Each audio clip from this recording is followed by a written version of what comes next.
Hello and welcome on today's episode on the Golden Muse Show. I'm Chrisoula Sirigou and my guest is Davina MacKail. Hello Davina, welcome. Hi Chrisoula, lovely to be here. Happy New Year. Happy New Year, and it is an exciting year with wonderful energies coming in, but it can be equally a bit challenging. So we will be talking about what's happening in 2018, also to give you the heads up and prepare you how you can have a really rewarding and prosperous year. Yes.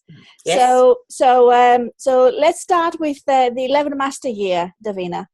Well, it's interesting. So you're taking that from obviously the fact that it's 2018, which if you add those numbers up, it comes to 11. Yes. I look at it from a slightly different perspective, but it's similar. Because I always look at what the tarot archetype of the year is in terms of the major arcana. Mm-hmm. So 11 is the card of justice. And I think it will be. That ties in. I've just been looking at all of the Chinese astrology, and it's quite late Chinese New Year this year. It doesn't come in the solar year until February the 16th, I think, or 17th, 16th, 17th. And it's the year of the brown earth dog. Mm-hmm. So it's a yang dog. And it is earthed, so it's quite. I would suppose I would call it more of a bit of a wild dog. It's a mountain dog rather than your favourite pet curled up on your lap. So it's got a bit more of that yang sort of fighting energy dog to it. It's not a still dog. And in the Andean culture, they talk about sulca. It's this wild energy. We have both a wild and a domesticated energy within us. So we have our refined, lovely manners. And then we have our wilder nature. It's the difference between a wolf and a dog. Uh-huh. So in terms of the energy of 2018, in terms of the dog year, it's much more of the wolf mountain dog energy rather than our domesticated dog. But the earth dog, the dog is all about justice, interestingly enough. It's particularly a year that I think we could see a lot of inroads in terms of social justice and a lot of movements around social justice arising, because it fits in with this justice of the archetype, which is also this master number 11. And 11 is very much the master number of vision. 22 is when we get to manifest that vision, but 11 is what do we dream of? What is the new vision? You know, if we had social justice for everybody, if we had, remember, we're still moving out of this age of Pisces. We're still in this great birth period on the larger cosmic scale, where we're moving out of Pisces into this age of Aquarius. And of course, Aquarius is all about humanitarianism. It's about the collective. It's about collaboration. It's about community, unity through community. So if we had this vision of social justice on this planet, what would it be? And that's the 11 mastery that can come into this year, that we can really begin to see communities coming together, ideas coming together, social justice movements coming together to create new visions, because we can see everywhere we look, Chrisoula, society or the old regimes are breaking down. They're no longer fit. And we're in a very interesting moment just as we've come into this year, because we had a new moon yesterday. So it's a great time right now for setting intentions. I'm a great believer that the 1st of January is the worst time ever in the entire human planet to set an intention, frankly. Simply because the earth beneath our feet is still asleep. So the energy is just not there to support it. And to be honest, the first new moon of the year is a good time to be thinking about it, but I still don't think we should really be doing too much about it till we get into that February Chinese New Year energy, because then the sap starts to rise. Then we've got energy to really make those intentions become real. They're going to seed and sprout and blossom because we've got all of that lovely sap behind us supporting us. Mm-hmm. But this new moon was particularly powerful because there's actually Saturn has just returned home to Capricorn in December after its little sojourn round the zodiac after 28 years. So it's been away from home for a long voyage, and because it takes 28 years to go all the way round, it will now be in Capricorn for the next 3 years thereabouts. So it's very interesting when a planet returns home after such a long journey, because it's where it feels comfortable. because Saturn rules Capricorn. So we can all imagine that there may be, particularly in these first months, that we're very focused on our careers, what we do in the world, how we are creating our structures and foundations for sharing our gifts with the world in terms of that more public arena, being seen out there, or how we're earning money. Those structures and containers are going to come up for review. But it's not just same old, because Capricorn's learnt a lot on its little 28 journey. So it's now returned home, and it's like, phew, oh, sit down, put the kettle on. Now let's have a review. What have I learned in that great sort of 28-year cosmic journey? So there's this sense of redefining and reevaluating the structures, the containers, because Saturn is the big daddy of the zodiac. It's about time, chronos. It's about structure. It's about law. And it's interesting again, there's justice. So there's fascinating correlations between all the systems in 2018.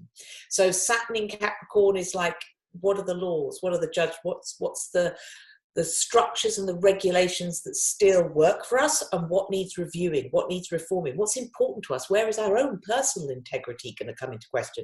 It's a year of real honesty. The dog also, the earth dog, wants things to be authentic, to be real. It has strong values. It's very much about honesty and loyalty and companionship and friendship and loyalty in those things. And then we have this wonderful archetype of the tarot, of the justice card, holding the scales of balance. Does the heart weigh heavy against the feather, for example? Are we telling the truth? What do we believe in terms of justice? What are our new values that we are going to birth into this bigger cycle of the age of Aquarius? Because it is a massive birthing process. We're all feeling it in the small ways in our personal lives, and in the bigger global arena we can see it playing out very significantly. So there's some powerful energies right now.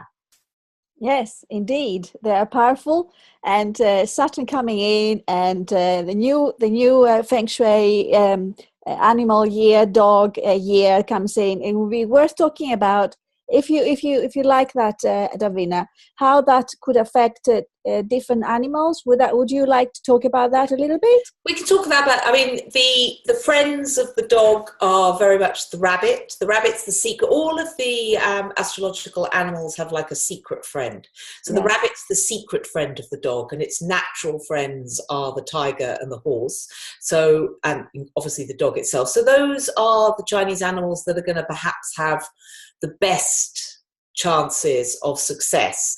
But for me, it's about transcending astrology, not becoming our astrology. So it's, I think, a better way perhaps of looking at this, rather than thinking, oh yes, you're going to have a struggle, or you're going to have a difficult year, or it's going to be hard for you and you won't, that is to look at the energy of the dog, and how do we adapt our own personalities. Like I'm a dragon, for example, which is normally not great in a dog year. We're opposite in the Chinese astrological wheel, and the dog and the dragon tend to clash. The dragon wants to be in its fantasy and mythological world of flying through the air, and the dog's going, come on, get back down here, be real.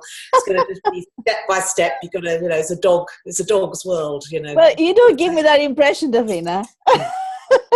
So it's a very complicated, but if I can adapt myself more to the earthy, plodding nature, if you like, of the dog, and going for the daily practice, the daily walk, the daily container that allows us to just take baby step by baby step, rather than having these great big cosmic visions and huge ideas and wanting to go and sort of play in the larger universal playing field, then it can work. So it's about adjusting to the dog energy rather than being in antagonism. Yes. I think it helps all of us, and then we can all manage. So as I said, the dog is about, what are your values, what are your ethics, what do you believe in, have you set, and how are you really I mean, not only is it an earth year, so it's about grounding things, we've also got Saturn in Capricorn, again, earth, so it's all about the actual reality. It's a get real year, basically. So yes, there's this 11 energy of vision, but it's like, how can we ground that vision in reality? How can we bring that vision? Who are we going to have in our tribe? Who's in our community? Who's got a diverse but complementary view to us that's going to help us get something. Because if we're all in a tribe together and we all think the same, then nothing actually much happens. We need a diversity of opinions, we need a diversity of skill set, but within that diversity, if there is a common umbrella of ethics and values, then really great things can happen. So we can see these social justice movements happening with the #MeToo campaigns, things around transgender diversity and different labels and all of these things. So things are coming up for grabs. Environmental issues still on the agenda, which they absolutely need to be, still on the agenda. And actually, I like to see that there are even quite local grassroots events. Like I was noticing, I was in London yesterday, and I noticed that the Evening Standard were running a campaign on no plastic straws. I mean, tiny, but fantastic. Yeah, it's a good start. It's a good start. Yeah, just to see them actually encouraging local society. Even McDonald's, I also read in the paper, was no, but actually going to get rid of all its plastic packaging. Fantastic. Fantastic, yes. So you can see things are beginning to shift. There are companies that you wouldn't expect coming in with new visions of how we can deal with that. So yeah, these are the main energies that we need to be looking at. So yeah, diversification within community, allowing all views and viewpoints up for discussion, but actually being able to get real. And it's interesting, that concept even of what is reality on one level. So again, it has to be personal. What's real for you? What does your container look like in that? So I was going to come back to yesterday's new moon, because it is a power, because there are 6 planets in Capricorn yesterday, or there are at the moment. So it really is this Saturnian container, this structure of what we're going to build. It's like, I always like to use the metaphor of what makes the river powerful is the earth banks. So in order to get our flow in life, to allow 2018 to flow beautifully for us, what's our container for it? What's our structure? What are the earth banks we're building? And Capricorn is saying you need to look at that. And I bring that water element in, because the other thing to look at when years begin is we had that massive, big, fat supermoon in Cancer, full moon right on New Year's Day, to bring the energy in. And of course, Cancer is opposite Capricorn. So you've got this earth with the water. So if we build a strong container, that wonderful, powerful, Shakti feminine energy of the water can flow beautifully to the sea of greatest consciousness. So one of my favorite New Year exercises to do, and yesterday, and in this first, you don't have to have done it yesterday, in this first quarter of this first new moon of the year is a good time. Still the energy is very exactly. strong. It's all this first quarter, it's still new energy, it's still new beginnings, is to write a letter to yourself, but write it as though it's dated 17th of January 2019, and tell yourself what an amazing year you've had. And really specific. So, wow, this was the best year of my life. I can't believe how XYZ project worked out, and I met a wonderful person and had a great relationship, and I went on holiday here and, you know, set this up, etc., etc., etc. And really incorporate, as though you were writing to your best friend, i.e. yourself, which would be your best friend, and telling yourself what an amazing year. What it does, I think when we write on a personal level, we literally spell our life into being through our words. So it's a powerful exercise in itself. But rather than writing a list or a set of intentions, because we use it as a letter, we tell more of a story. We weave more of a story, and more of our emotion becomes involved. And of course, it's not just about using the intellect for this. We need to engage the feelings and the emotions in allowing it to manifest. That's what makes the intentions powerful, when we can bring that emotive element in. So writing it like that, I feel, gives us a very lovely Ariadne's kind of golden thread to follow, and will pull us through the year. So that's my recommended exercises. I love this. I find writing letters a wonderful way of expressing your feelings, but also connecting deeper. Yeah, really absolutely. In. Yes. And creating that space for yourself as well, because irrespective of how much you want to see ahead and all of that, you really need to create that space, that, you know, hold the space for you to start with yourself. Yeah. Yeah. So Well, actually, I'm excited because, first of all, in Chinese philosophy, I am a dog. So good news for me. Yes, it is. I'm a Cancerian, so I've already got this water energy in me. And I'm up and creating a wonderful project and a book, the book of soulful musings. So it's perfect for you, because a book is a container, if you like. Yes. It's a container of ideas. It's a container of knowledge. It's a container of information. So there is your perfect container to allow your soulful musings, your Cancerian nature, to flow. And the dog year, because that's something that for you wants to gather community, isn't it? It's a tool. Yeah. For here are tools to help you, people, whoever read your book. So it's perfect, absolutely perfect aligned for the energies of this year. So yes, be excited. That's a great vision, and it's real. It's get real. Here it is. Here's the structure. Here's the container. Here's a product, and I'm actually producing that. So yeah, you've got very nicely timed with the year there, Chrisoula. Oh, Davina, thank you. Perfect. It feels good, but actually at this beginning of the year, you also get you got so many ideas, and then you really need to allow to create that structure, as you said, and then this is the perfect time for all of us to do that. And also to let ourselves off the hook at this time. Yeah. Because remembering, we always have to look to nature, those natural cycles, and particularly in the way, the earth is still asleep. Yeah. Winter time. Yeah. So wintertime is for percolating ideas, getting little flashes of inspiration, maybe doing some quiet creative. It's good for the writing of your book, not the publishing of it yet. And that requires the energy of spring to take a leap forward. And exactly that. That's the plan. That's the plan. Yeah. And again, we don't want to be, we're just not in the energy of going to the gym and starting a new fitness regime and doing the detox and all these crazy things we do in January make life so hard for ourselves. So all of those, we can say, oh, yeah, I want to get fit and healthy this year, or I want to improve my eating habits or whatever, but set that for early February, and then you'll really have the energy to take that forward. Yeah, because sorry, Davina. No, I was just going to say that is one of the things on a health thing. The earth energy does govern the spleen in the body and those areas. So sugar can be a bit of an issue. So people need to really watch their digestion and their sugar addictions this year, because especially the dog can be, it gets a little bit sort of stuck in the mud sometimes. It can be a bit too earthed, and so there can be less excitement and less flow, and when we don't have those bubbles of joy, we tend to want to replace it with sugar or something sweet in our lives. So that can be a tendency on the downside. Okay, that's good to know about health-wise. What we can do to support ourselves, but also within the 5 elements. What is actually feeding the earth? What element feeds the earth? Fire, because fire burns down.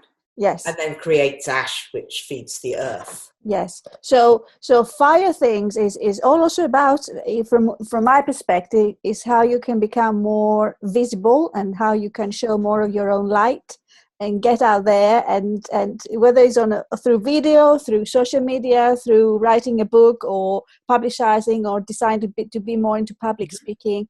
I guess that's a fire energy, isn't it? Yes, it is. Also fire. With fire, though, less is always more. Like a candle is perfect fire. A raging forest fire is way too much. Yes. So we have to balance things. So, for example, it's the perfect media or the perfect video, not 10 or 20 of them. Yes. It's better to do a small series of something really good and really high quality, like a beautiful candle flame, rather than just flood the whole thing with loads of just, I've just got to keep pushing it out there. Because then if you're overfiring, if you like, overfiring, then you will actually create destruction rather than the energy that you're wanting to create. Your energy will be depleted, basically. So if you have too many projects and too many things going up, then you don't have your energy concentrating on one thing. So I love. Yeah. And it is, because it is the only element that constantly needs feeding is fire. If you think about it, fire literally burns out, so it has to have fuel to feed Always, it all the yeah, time. yeah. And wood is the element that helps the fire. Yeah. Okay, there you are. Yeah, I'm a wood energy, me. So, but I need to water it, to nourish it. And the wood energy is fantastic. It's brilliant at planning, but it can sometimes have too many projects on. Oh, yes. And what it's not so great at. Hello, hands up. I'm energy. Fantastic at ideas, planning, and all of that. Not always so good at completion and grounding those. So brilliant starting. Brilliant at the planning. Normally late hours, early morning hours is a particularly high time of planning, but it's the manifestation of those plans that we sometimes have trouble with. Yeah. So what would be a good thing to help us to manifest? Like probably is actually really choosing the project we can work with and feel the energy in it, right? Yep. And also, particularly in a dog year, it's make sure it's a project that's really aligned with who you are. Mm-hmm. And that is aligned with your heart and your heart's values and your inner wisdom, and to do a little bit every day, rather than think, oh, I'll give myself 3 weeks and I'll do all of that. It's to actually it's far better in terms of the manifestation in this particular Earth Dog year to do a little bit steadily. Yes. And to go, right, I'm going to spend an hour pace yourself, basically. Yeah. Yeah, it's daily practice. It's to have a routine. I hate that word, and believe me, I'm the person of anti-routines. But in this particular year, in this energy, a solid routine is going to be a great friend, because that will provide that wonderful structure and container.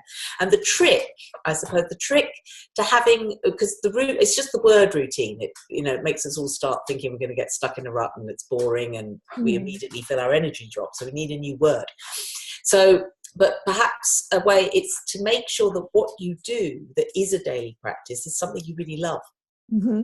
Mm-hmm. So there are endless meditation tools, for example. So choose a meditation that you love. Mm-hmm. For some people, that might be a walk out in the countryside, a walking meditation. It's not necessarily sitting. For somebody else, it may be singing or doing a mantra, or doing a very still yoga practice, or some dancing.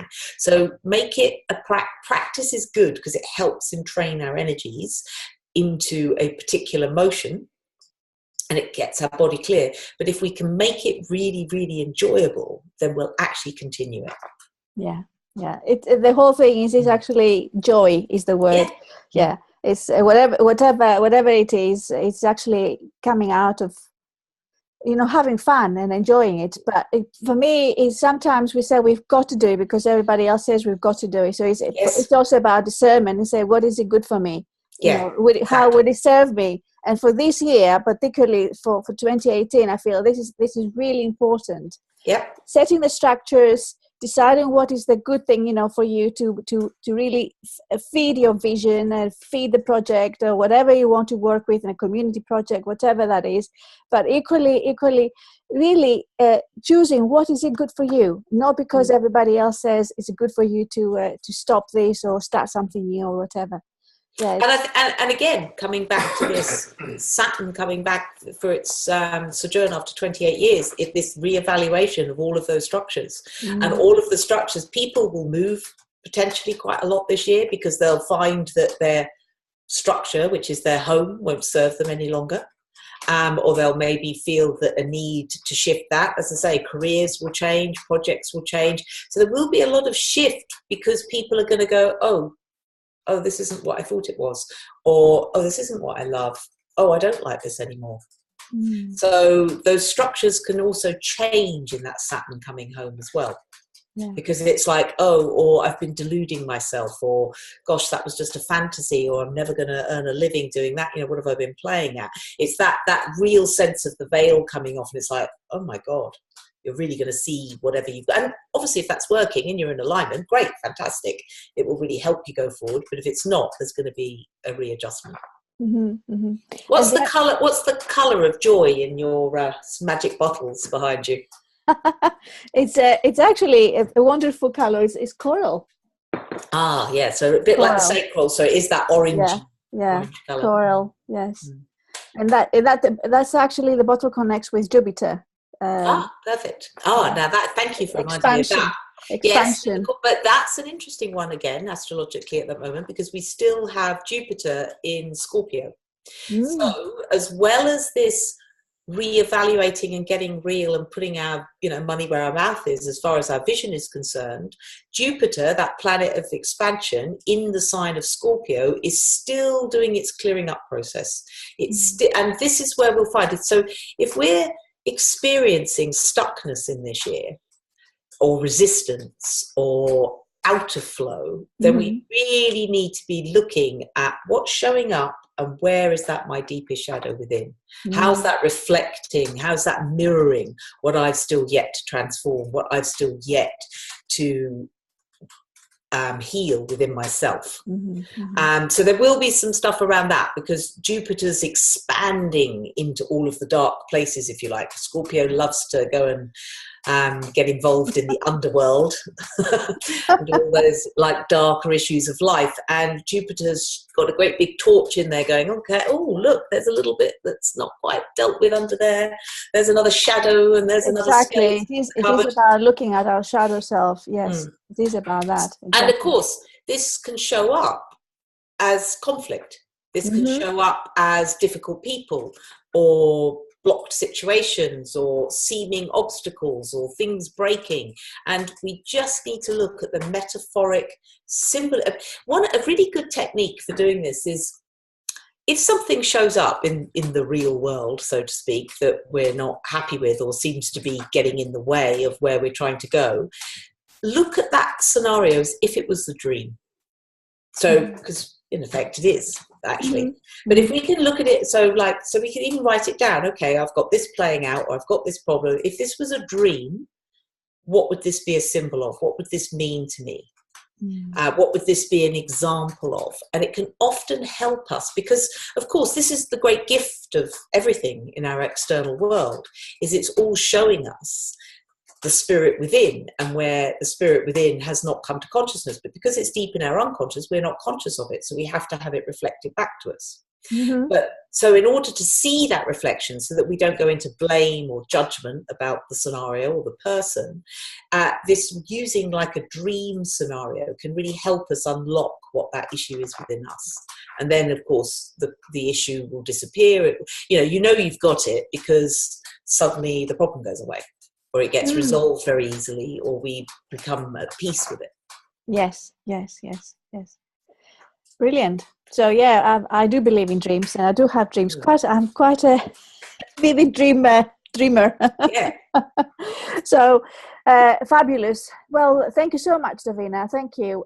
You also you coming up. You've got a Facebook Live coming up soon. Oh yeah. This is actually very exciting for my new container for this year.